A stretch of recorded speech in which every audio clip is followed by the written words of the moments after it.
मिश्रण ओएलआईसी जड़े x employee एवं ओएलआईसी फेडरेशन आज को 30 वर्ष है मुझे रही आसी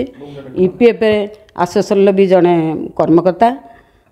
आज ये पवित्र रथ यात्रा जी खुशी अनुभव मु करुँची परिताप विषय आमर ईपीएफ पेंशनधारी माने बहुत दुख रे रही एवं ए प्रकार जो आमर 12 मासरे 13 पर्व आम लोक मानकर जनसाधारणकर तांको भितर सबुठ श्रेष्ठ यात्रा है रथ यात्रा किंतु परितापर विषय आमर ईपीएफ पेंशनधारी माने खुशी रे नहाती एवं ए प्रकार माहर को से माने उपभोग करि पारनती कारण सबुरे माने बाधक साजिची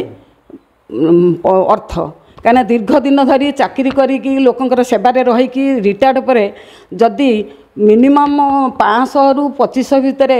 जी लाख टका दरमाहा पाला सी भी 2200 टका पेंशन पाँच एमती कि मेडिसिन खर्च भी नियंट खाइबा को भी माने ठीक से गंडे खाई पार ना तेणु ए परिप्रेक्षी एबर रथ पवित्र रथ यात्रा से माने खुशी अनुभव करि पार ना कहीं अर्थ है मुख्य कारण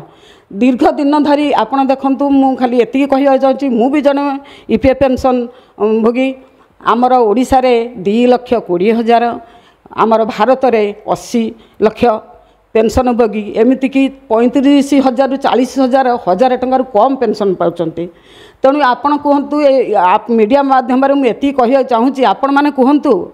जड़े 1000 टंका 500 गोटे भत्ता को भी नियंट गोटे भत्ता भी आम मिनिमम गवर्नमेंट करदे आमर 1000 टंका किंतु भत्तार भी नियंट 500 700 800 यही पेंशन मिलूँ तेणु आप कहतु आमर केंद्र सरकार हूँ ओडिशा सरकार हूँ माल माल योजना कर चलती किंतु ईपीएफ पेंशनधारी किसी देखा जाऊनी कि कर्णपात करना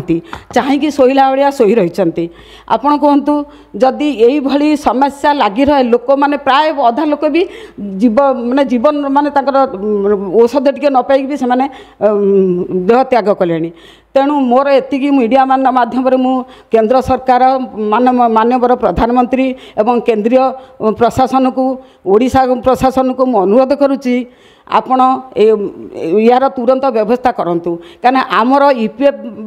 पेंशन भोगी मानकर जो पैसा माने कटिकी रही बैंक रे केंद्र रे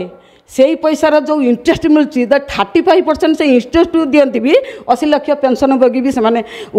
मिनिमम 9,000 पाई पारंते आगुरु भी आपण बारंबार सांबादिक आज्ञा सरकार को निजर गुहारी जणितनी सुप्रीम कोर्ट भी कहिछि जे ईपीएफ पेंशनधारी को सेमानकर पेंशन दिया जाऊ आज्ञा ता परे भी सरकार निद कोन पई भागु नै कोन सेटा तो आपण मैंने ही विचार करूँ केंद्र सरकार उद्देश्य कौन माल योजना करुँच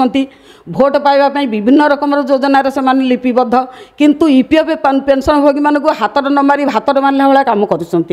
तेणु आप मीडिया मान माध्यम एति केंद्रीय प्रशासन को माननीय प्रधानमंत्री की माननीय मुख्यमंत्री को अनुरोध करुच्ची जेकोसी योजन सामिल करूँ एवं आमर उपयुक्त पेंशन आमको मिनिमम 9,000 टका देवाई प्रस्तुत हूँ मुझे कही विदान।